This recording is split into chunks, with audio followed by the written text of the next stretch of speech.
réalise ça. Et qu'on lui dit que mais il y a une femme qui envoûte son mari. Mais en fait la femme là doit même rire quoi.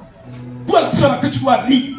Parce que la puissance du sacrifice de Jésus a détruit les envoûtements. Amen.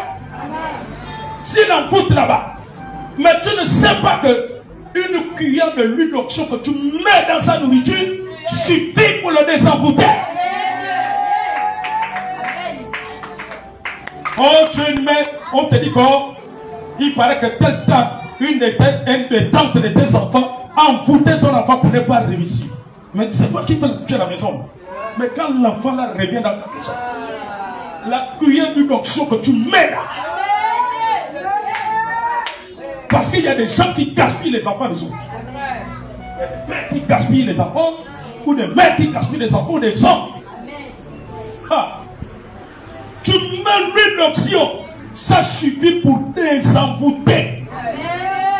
Je dis que même s'il a été envoûté dans la nourriture, vous les mamans là, vous avez un enfant qui résiste à Christ, qui suit les mauvaises voies. Mais est-ce que tu sais que le repas est un grand acte prophétique? Quand il revient là, tu dois prier Seigneur lorsqu'il va manger la nourriture. Il doit être désenvoûté, déconnecté de mauvaises compagnies. Il doit être déconnecté de la sorcellerie, déconnecté de mauvais amis. C'est toi qui fais sa nourriture et tu vas voir ce que ça va faire. Satan ne fait que copier Seigneur Christ. Autrement dit, le Seigneur n'aurait pas instauré la sainteté. Tu connais le pouvoir spirituel qui est dans la nourriture quand tu pries pour ça. Alléluia. Amen. Amen. Vous qui avez des enfants qui vont partout, qui vont passer les vacances à des endroits. Alléluia. Amen, amen, amen. Il y a une maman, une soeur comme ça. Le père des enfants est venu demander les enfants pour les vacances. Les enfants sont partis. Après, il leur a fait manger des trucs bizarres. Il a fait venir un charlatan. Ah.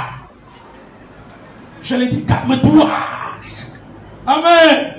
Quand les enfants reviennent, peu importe le repas, ma fille, quand tu prends l'huile d'onction là, je prie pour cela. Tout ce que l'on gagne les a fait manger. En ce jour sur leur père va détruire totalement, désenvoûter, les déconnecter. Comme ça, la nuit, quand ils viendront, parce que quand ils envoûtent là, mais c'est des hôtels, c'est des poètes. Comme ça, quand ils vont venir la nuit, ils ne verront rien, le radar brouillé. Alléluia.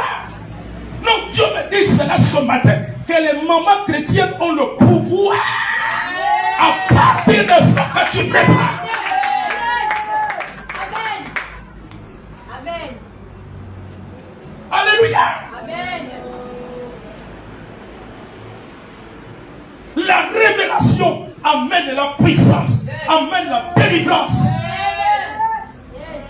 Tu ne chrétien ne peut pas contrôler ton enfant parce que tant qu'il mange ta nourriture,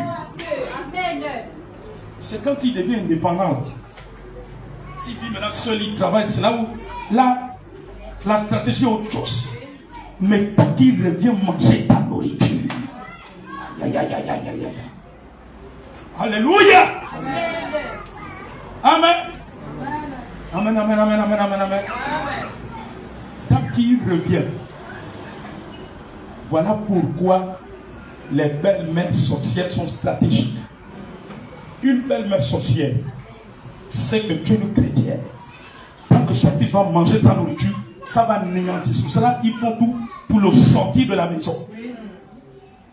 Mais tant qu'il n'est pas sorti de la maison, tant qu'elle sait que tout ce qu'elle va faire, toi tu vas anéantir, non seulement par la prière. Puis la force Dieu te révèle, te donne la révélation du repas.